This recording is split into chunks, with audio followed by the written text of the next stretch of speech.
ব্রিজের কিরকম কাজ বাজ হইতেছে একটু খোঁজ খবর নিয়ে দেখি। জমি মাফা পিতা রাখছিল। আরে ভাই ব্রিজের পায়াটা মারতেছি। ব্রিজের পায়া মারতেছেন আপনি কি? আমি কন্ডাক্টর ধরেন শুধু এই বের পায় নাই। বের ভাই এটা তো বের ভাই আপনি জমি নেওয়ার বিধান আছে। জমি বাবা সেগুলো রাখছিল। সেগুলোই তো।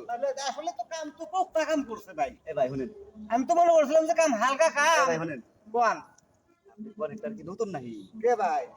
এই যেভাবে মারতেছেন আর আপনার কি ব্রিজ টিজ দিচ্ছেন নাকি? এ ভাই দেই নাই, পদ্মা সেতু দিছি, লালন সার ব্রিজ দিছি। আপনি হ্যাঁ, বিয়ের তারপরে মানুষ চেনে না, হ্যাঁ এ নিজের বাড়ির কাছে আইলাম। এই ব্রিজ দেওয়ার জন্য। হ্যাঁ, ব্রিজটা নিজের বাড়ির এলাকার ব্রিজটা দেই। আপনার বাড়ি বাড়ি ভাই আমার এই এলাকায়, চেনেন না আপনি আমার? আপনি এত বড় একটা কনেক্ট ব্রিজ করছেন, লালন সাহেব ব্রিজ করছেন, আপনি জনসংখ্যা ছিলেন আপনি এই বাড়ি বলে ব্রিজটা হ্যাঁ, এটা কইরা দেখাই জনগণে। মানে লাভ লোকসান কি হয় তার পিছনে লাভের দরকার নেই ভাই, মানে জনসংখ্যা চেনানোর জন্য। চেনার জন্য। তবে আপনার নামটা? আমার নাম দুলাল কন্ট্রাক্টর।